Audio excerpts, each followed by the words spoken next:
Hello everyone, thank you for joining us today to our monthly webinar. I know you were here last month but I wasn't, so it's great to be back and to have the opportunity to talk to you about today's subject, which is API. This is where we have Hanan today with us, which is our professional services. In the chat we have our professional services currently sitting. Hanan is not the only professional services we have. And you can ask anything you want in the chat, and all questions, everything, you can do it on chat. So let's begin. Let's talk about the potential of the API and why we need it. The API, SysAid API capability provides you flexibility. It provides you to design the system you want. When we sit at our offices and we think what you need, in most cases you have specific needs that we miss that are especially to your organization. So API capabilities provide you the ability to shape and add as many fields as you want, so you would be able to tweak and turn with the system so it will be designed according to your needs. So it's a great flexibility option. It provides you to overcome functionality of the system. If the logic of our current functionality doesn't work for you, so the API provides you the ability to even, let's say, adjust that. It will adjust to your needs. I know it's hard to currently follow what I'm saying, but Hanan will provide all the example and you would understand exactly what I mean. Connectivity, it provides you the ability to contact to third-party softwares like Salesforce, phone system, and we are going to show you exactly how this can be used, and we're going to show you in our help desk how we use it to our benefit. I know that it saves my team a lot of time in order it avoid from them the ability to or the need to go to other third-party systems in order to check information like in Salesforce and so on and so on. They currently have all the information in one place. It saves us time, it saves us money. Extensive. Currently, SysAid API capability is not limited to service request only. It goes through all the system, all the entities. It goes to task and project, to our ITIL project. It goes through everything. So whatever you need the system to be adjusted to, the API capabilities can support you. So let's begin. Custom column, this is the first API capability.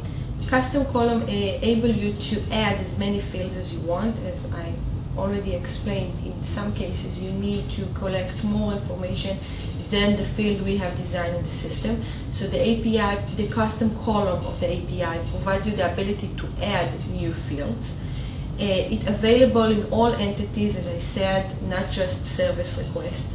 It supports all the types of fields in SysAid, like dates, numbers, long text, short text. Everything you need can be added freely. It allows you to override GUI and, as I said, to be as a tool to tweak and turn with the system with the logic if it doesn't fit your needs, and of course to override default behavior. And Hanan is here, and this is your turn to explain to us exactly how it works. Okay, hello everyone. As Sarah mentioned, I am SysAid Professional Services Manager. Went through numerous customizations and implementation on customer end, providing, overriding existing functionality and adding new capabilities to the SysAid application, and this is why I love the SysAid API. It provides me, again, this is the field, this is a place where I can play around with the system and twist and tweak the system as I want. Let me show you some examples of, let's start, okay, of course, with the custom columns, and I will show you some examples and what can be done with custom columns in the system. So I will share with you my screen again, and let me do the following. This is SysAid application you are all familiar with.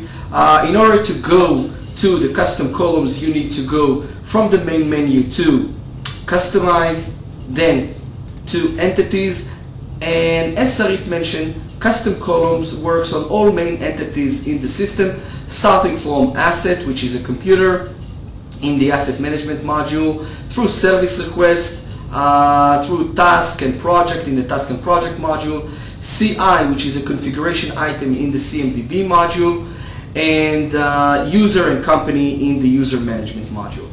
Let's start from service request. This is the place where I like to work, and in the custom column tabs, if you want to create a new custom column, you would just click on new, give the field its caption. Let's call it webinar example, and here you can select the type of the field.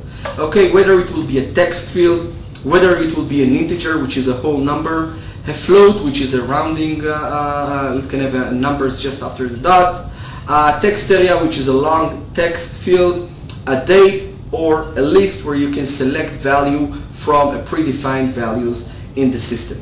Let's start with text, which is the easiest one. DB field name, webinar example. And whenever I click on OK, you will see that a new field has been created. By the way, a field has been created in the database as well, new column in the database where I can run a report on this specific field and extract all the values that I want. Data is actually being saved. Default behavior is provided whenever you create a new custom columns. If I will go now to the system itself and go to service desk and go to incidents, for example, and at the beginning we'll add a new field which is called webinar test or webinar example to the form. You will see that I have to do nothing. The field has a default behavior. I define it as a text field. I can write here test, click on OK, and if I will add it to the list as well using the customize, and again webinar, clicking on save, you will see that not only the field has been created, also the value has been saved, available in the list. But probably this is not the reason why you're here to see how I can add custom columns to the system and add it to the list and the form. Let me show you some example how can I twist the system. Let's see what can be done in the custom columns right here. The first option, if I go again just to emphasize, if I go to the service request and go into the specific custom columns that I created, go to the advanced tab of this custom column, there are different places where I can play around with this field. The first thing I would like to show you is how can I control how the field will be displayed in the form of the service request. The form of the service request is this one. This is called the form of the service request, and I can control the layout of how this field will be displayed on the screen. I have some examples that I prepared in advance, of course, and this is the writing form that I created, and let's see what I can do. For example, I will turn this field to be a link field, because if I want to point, for example, to third-party applications, I can do that. I can use a custom column and create it as a link field to my own application. What I do here, and you will have to excuse me that this session might be a little bit technical with some programming phrases, but the first thing that I will do is I will cast the original object that I'm working on, which is called OBJ right here, to be a service request, because this is the entity that we are currently working on. So this line will be almost in each and every section of the customization that you will do. You will cast the original object to be a service request object, and then using the out, which is a predefined parameter that you can use, out basically throw something to the screen. So I'm using the out variable, clicking, writing append, and then I can write whatever I want, and then I override the default behavior of the system. out, append, then I'm writing the HTML, A, which is a link in HTML, href, this is the location that I want to go. I want to go to google.com, and I am providing the ID from the service request itself, and that's it. Here I create a new link field, and I can point to my system here. I'm taking the default behavior, deleting it, putting my own behavior in the displaying form, clicking apply, going back to the system, refreshing the page. By the way, whenever you change something in the system, you don't need to stop and start the service. The code is compiled on runtime, and this is open other system, and you can see it took me to, let me just enlarge it, it took me to Google, and here if you can see the URL, it has the ID of the service request, which is number 5. Okay? Sarit, you can show some additional examples, I think. I don't know if this is the time with, you know what, later on with Salesforce and our integration that we did in our help desk. This is the first place that I can play around with, which is the display in form. Let me show you some additional example, that a project that I did only yesterday, okay? For a customer, integrate with Google Maps, just to show you how quickly. This is the code I took from the internet, an example how to put Google Maps as a section within the system. I can basically write whatever I want here in the display in form. Taking that, clicking apply, just to show you some additional example, refreshing the page right here, and it's not working. yes, because it should be in an asset. Okay, let's put this aside. I designed it to be in the asset. Sorry, happens every time. Almost a magician. Here, for example, just by writing a small piece of code not related to SysAid, I integrated Google Maps within SysAid without asking anything, without asking a feature request, without calling SysAid customer relation for any help. If I know the code, if I know how it should look in the HTML, if I can control the JavaScript easily, I can integrate Google Maps within the application. One example. This is the display in form. Control how this field would be displayed in the SysAid form. Display in list will control how this field will be displayed whenever we look on it in the list of incidents right here. So if I go back and I'm changing the display in list, I can say I have here the object, by the way, which is called RS. This is represent the actual result set in the database. The ones who are familiar with the Java programming language probably know what is a result set. And this is represent the result set object. I'm taking the value from the database, but I can decide, instead of printing the actual value from the database, I can print something else. I can print Hanan is doing a webinar. And whenever I click on apply, and again without the need to restart the service, just by clicking here, we have Hanan is doing a webinar, just instead of the actual value of the field itself. Imagine what you can think. You can point or link to images based on values. You can manipulate the value right here. You can put it in red, you can put it in bold.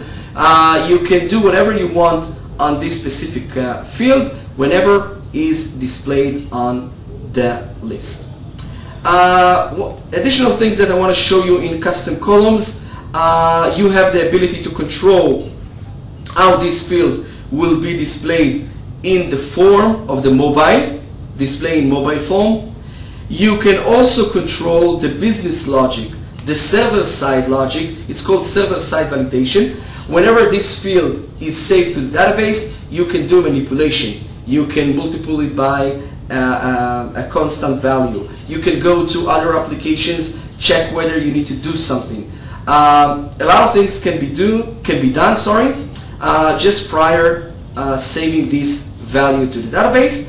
And client-side validation, you can check some value on the field itself before it submits on the client side. Let me show you again example.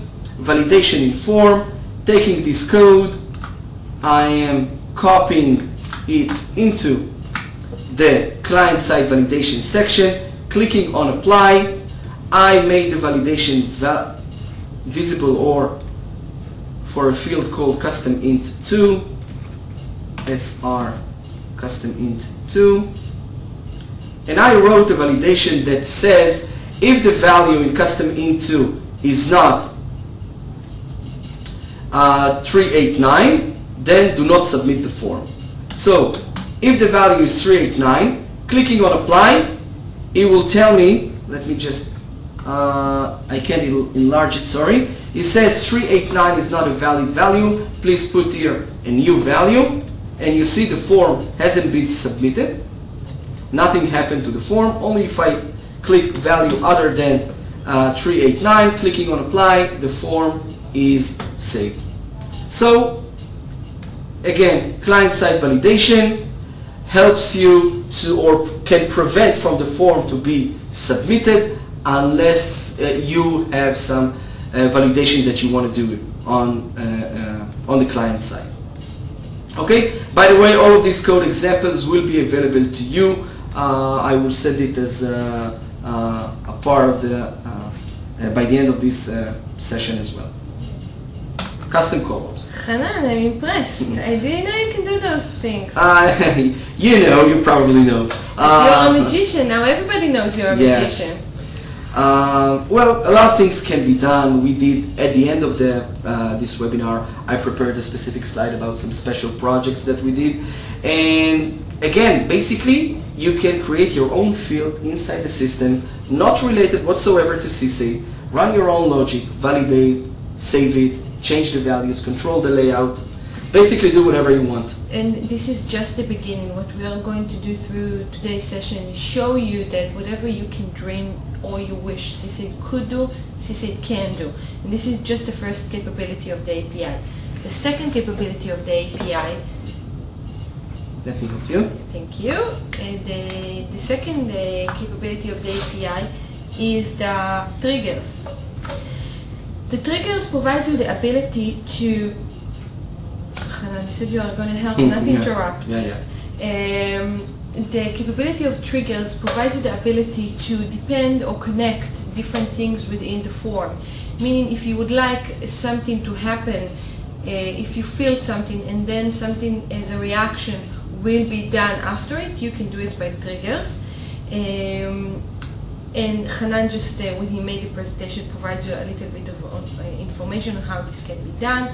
It can be done on load, meaning when the page comes up, so you can control.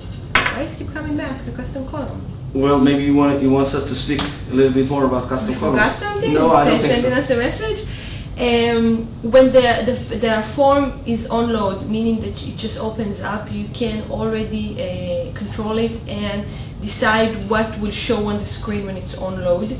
And it can be pending information like who is the requested user or what is that is already opened up on the service request. So if you have any kind of logic, if you're an MSP and providing support to different companies like we do, so on load we do have some logic that when the service request open up, it's different between one company to another. It's depending what information you would like to collect, for example, when somebody is on the phone and so on and so on. Before save, meaning that after one of our representatives filled up the whole form and is going to hit apply, triggers can check and make all kinds of connectivity, meaning, for example, if they reported server down and that customer has so and so SLA, so this can be brought up in bold, it can send it can do all sorts of things based on the information entered to that form. And of course after save, meaning that during the save, if you would like SysAid to do something, when all the information is already filled to the form and you click save, you can enter some kind of logic that SysAid will do with the information that was already in the form, that was entered into the form. Yes, we probably missed something. We have a genie here. And again, this is valid for all the entities, meaning that what we are going to show you and showed you on the service request can be done through everything. So Hanan, your turn to show what we can do. Okay, so again, just to show you again that we are here, showing the camera. But again, I will go again to my examples that I prepared just in advance and showing the screen again and taking you to the application where triggers are located. Whereas you have customized entities from the main menu, you can go again to each and every main entity in the system. Again, let's work on the service request. And instead of going to custom columns section, let's go to triggers tab. As Sarah mentioned, we have 3 different types of triggers. One of them is the onload, the second one is the before save, and the after save. Let's see some examples for each and every one of them and how they can be used. So the onload, I have here the onload. Let's see what I will do with this specific onload. Oh, I have 2 examples, sorry. So yes, so instead of status it should be like version. Sorry, this is not the example. Fixing on runtime. Let's see what we have here. Okay, so taking the code, putting it in the application itself. Let's see what it does. Again, if you remember from custom columns, I need to declare on which object I'm working on. Okay, so we have the original OBJ that we have, and I'm telling the system, hey, please pay attention, you are working on service request. By the way, again, this operation called casting in programming language. Now I would like to, whenever I'm taking from this service request itself, if I'm taking the version and the version is 0, means, by the way, behind the scene that we are trying to put a new service request to the system. Version 0 means a new service request. I want to alert the user to tell him, hey, you are now creating a new service request. So again, same architecture, same logic as you had in the custom columns. Use the out object that it's already predefined. You don't need to declare it or do anything with. Write append. Put inside, I want to put a script on the screen. I'm putting a script. Alert, like regular, now it's like regular HTML or JavaScript. Alerting to the screen, you're now creating a new service request. Closing the script, closing the out append, and that's it. Clicking on apply. Let's see now what happens on the system whenever I will try to create or add a new incident. The system alert me, as I requested, you are now creating a new service request. And again, this is only an example. We want to let you think about the options. Think about the possibilities that you have. Let's, for example, if you want to prevent from a specific admin to submit a service request. Okay, let's assume that you want only types of admins to create a service request and other admins to update service request. So I have additional example right here. Let's assume that you don't want SysAid user to create a new service request. So this is a different example that can be placed right here. All of them, by the way, based on projects and ideas that came from customers. And this is the code. Let's work again on the code for a few seconds, just so you will understand. Again, the casting operation at the first line, almost in most of the code that you will write, the casting, then logging bin. This is additional object that is valid or valuable for you. This is the existing login user in the system. It has a method called getUsername, and I write the method equals. If it's SysAid, again, out, write a script to the screen, make an alert, you are not allowed to submit a service request. Sorry, again, apologize in advance. And using JavaScript again, go back one screen. This is in JavaScript history.go -1, closing the script, and that's it. Let's see now what happens if I try to submit a new service request. add a new incident. You are not allowed to submit a new service request. Sorry, we apologize. Clicking on OK, it throws me back to the list of incidents. Very impressive, Hanan. So yes, and again, all examples are based on requirements for customers that ask that, how can I do that? How can I do this? And one customer had this requirement. He wants some of the admins to be able to submit, and some of the admins only update existing. So I can play around with the help desk personnel. No, that's okay. There's not this requirement from you yet. I don't know. Maybe. By the way, I didn't mention, which is very important, I think, the language in use here writing these scripts is called Groovy. Okay, Groovy is like, it's by the way Groovy, if you want to search or Google it a little bit. It's just like a plain Java, but the main difference between Java language and Groovy language is that Groovy is compiled on runtime. The syntax is almost 99% of the time the same syntax, so the ones who know Java will feel very comfortable using Groovy. And this is Groovy code, and very similar to Java. Again, the advantages compiled on runtime, and as you can see, I didn't have to restart the service for these changes to take effect. This is the onload. Another place that we can play around with the entity is the before save. I can write some logic, as you could see by the way on the custom columns, preventing from the form to be submitted to the server. And let's see how the code, how the code of the before save is looks like. Okay, so I'm taking here again, copying to the system, and let's see what we have here. Again, the first line of the code is converting the object to a service request. And then I would like to run some sophisticated logic or composed logic that will prevent this service request to be submitted. If, for example, the status is 2, indicates open, and the priority is 5, and the impact is 4, all of them represent values, actual values in the system, I will ask the client, are you crazy that you want to submit this kind of service request? Again, using, now by the way, in the before save we're using a script object instead of the out object that you already saw. Script, append, I will ask the customer or the administrator, does he really wants to submit the service request? If he says no, I will prevent this form to be submitted, otherwise I will allow it. Let's see, remember status 2, priority 5, and impact 4.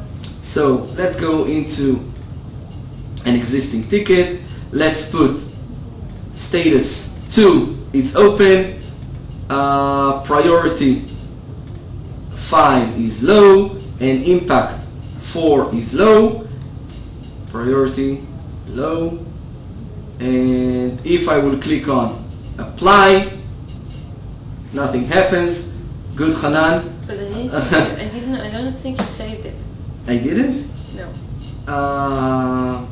No, I did. Status 2, priority 5, impact 4. Let's see.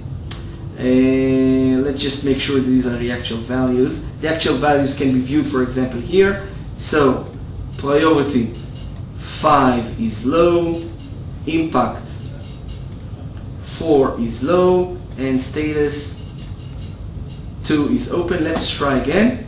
Maybe, and if not, believe me that I've tested it in advance. So all of these changes have been done. Let's try to click again, apply. Here.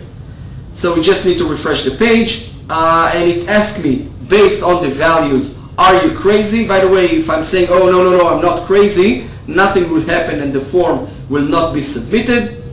Clicking on apply, and I will say, yes, I am crazy, I want to submit this ticket, the ticket will be saved. Of course, if it doesn't fall under this criteria, if I will change, for example, the status to new, then it doesn't fall under the criteria that I mentioned in the before save.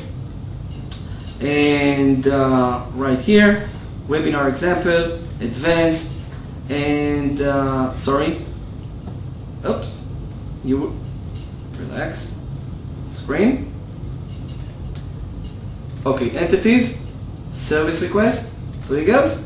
And if it doesn't fall under this specific criteria, you will see that it will give me the option to save the form without asking any validation. Just a second, let it reload. Now, let's change here something, apply, and now just reloaded the code and he allows me to save. Okay, so this is, for example, the before save. Let's remove it, clicking on apply. The after save, which is the last section of the triggers, and this is the more commonplace that we work with, allows me to change and manipulate the object after it was actually saved in the database. And let me show you again small piece of code as an example. We're just almost running out of time, so I'll do it fast. Again, first line, service request, casting the OBJ, and then if it's fall under the same criteria, for example, if the status is open, the priority is 5 and the impact is 4, I will take the title of the service request, sr.getTitle, and add urgent, because the man is crazy, he wants to submit ticket with this priority and this impact. I will add to the title the message urgent, so everyone will know it's an urgent ticket. Set inside the service request the new title that I've created. I will use this line of code that will not rerun the after save trigger on an endless loop. Clarification can be added on the chat just because I'm running almost out of time. And save the object to the database, providing the dbcon, which is also a predefined object that we can use. And if you remember, the login bean stating the existing logged in user. Let's see what happens whenever I remember the title of this service request. Welcome to SysAid.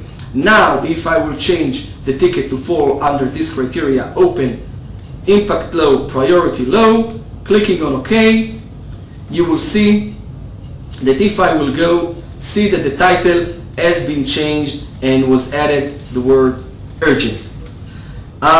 Sorry that I have to skip. I have a lot of examples to show you right here, but we want to show additional functionality or options of the system, which is the web services. So we'll have to settle for this now.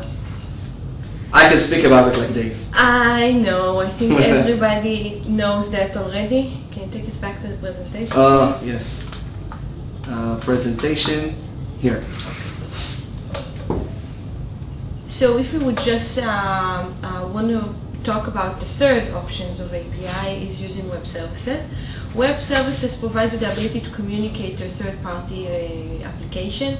It can save you time and money, as in SysAid, the basic concept, everything should be provided to you in one place, meaning that if we provide you in SysAid the option to have asset management, desktop project, ITIL and everything in one place, we provide you the ability to contact to other software and to get all the information in one place.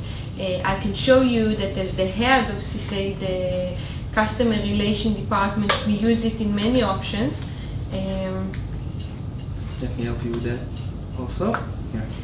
You can see this is our help desk, and you can see that when a service request is submitted, we get from our CRM when the service request is already opened for our account representative, he will be able to see all the information of the license of the customer. Sorry. Hanana is again interrupting. Yeah. You can see that we have all the information of the license already presented. You can see when he purchased, what in dollars, and what is the license size. We can also have the number of the customer. We filled it in already. If we're going to click on the URL of call the customer, it will connect to our phone system, and it already will. We have headphones, so it will already open up and will call the customer. So it's saving us a lot of time. We use it again. It saves us money. It saves us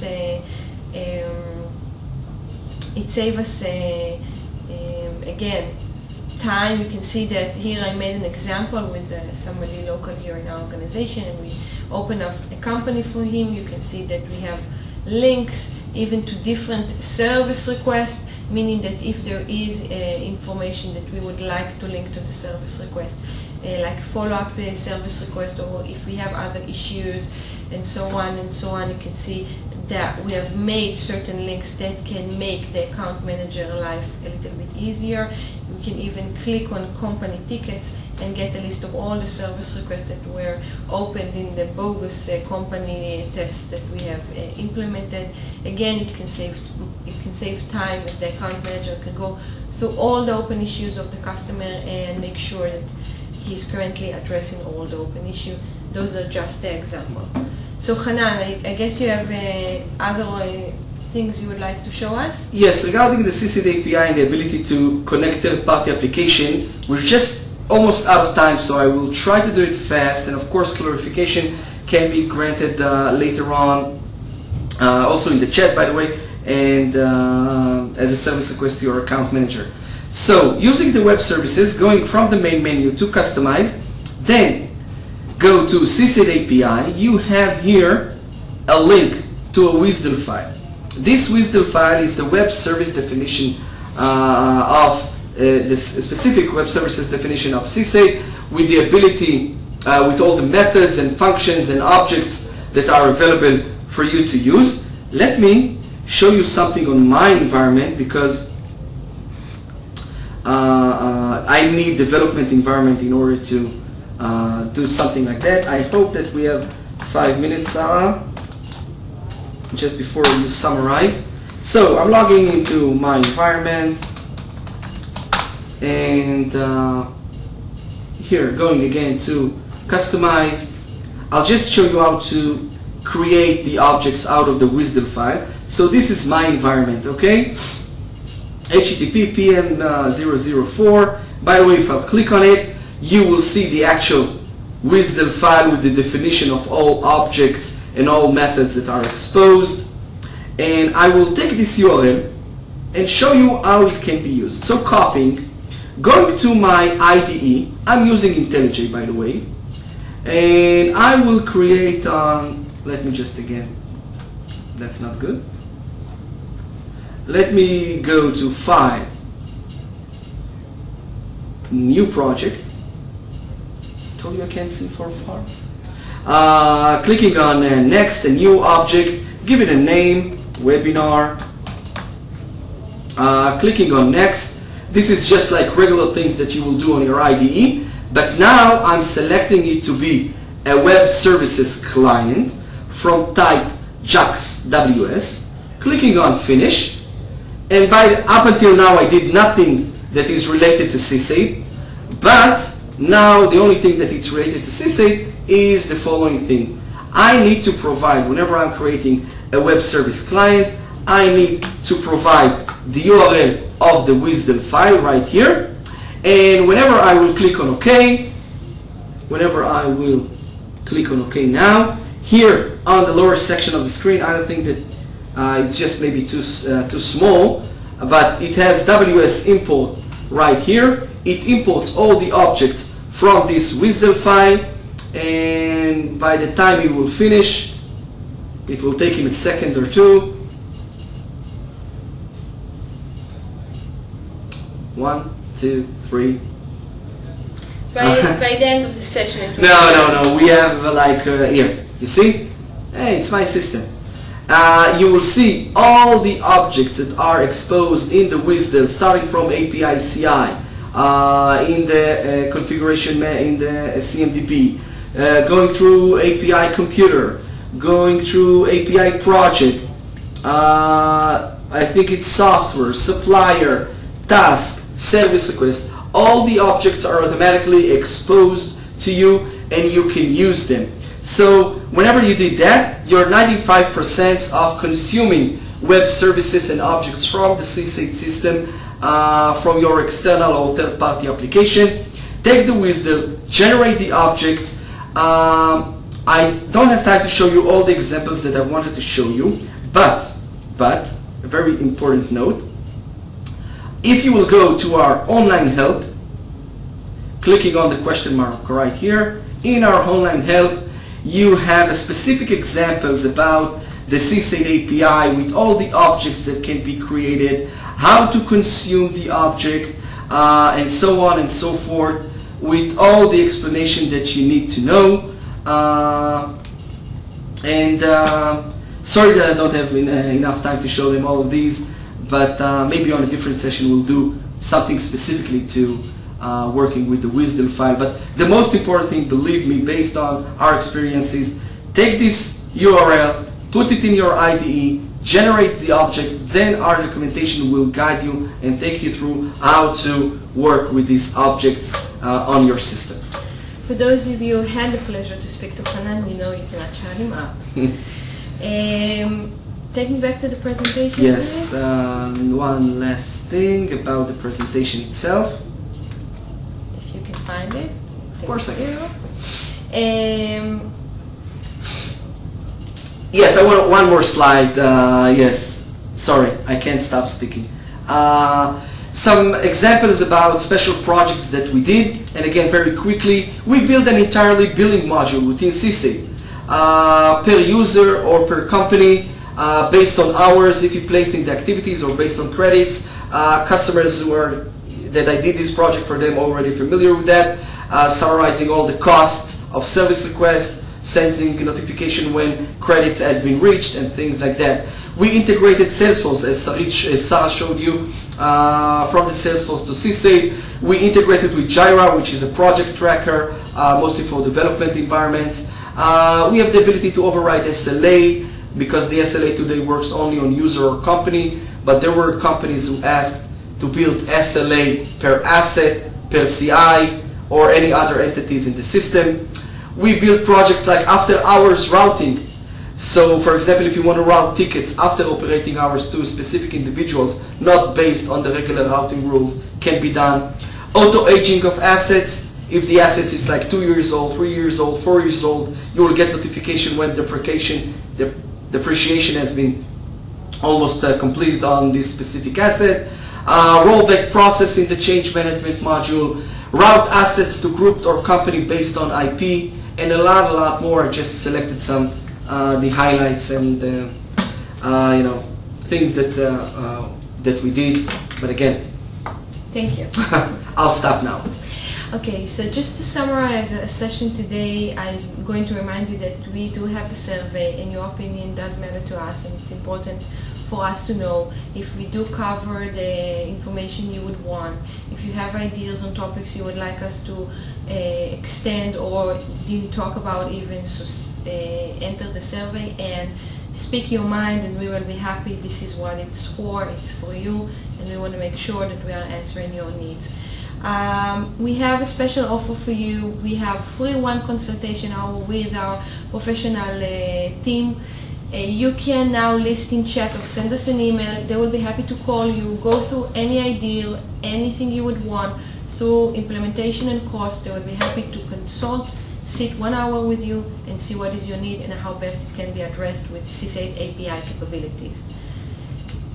Today it's the first time we're going to start talking about our new 9th generation, meaning to install. Earlier this week we have pre-released 9.0.4 to our cloud. All our cloud customers already have the option to investigate the new release we have. The install next month, we're going to have the beta, so start building up the enthusiastic. We are going to be here on the community. As always, we're going to be very happy to see you participate in that 9th generation beta.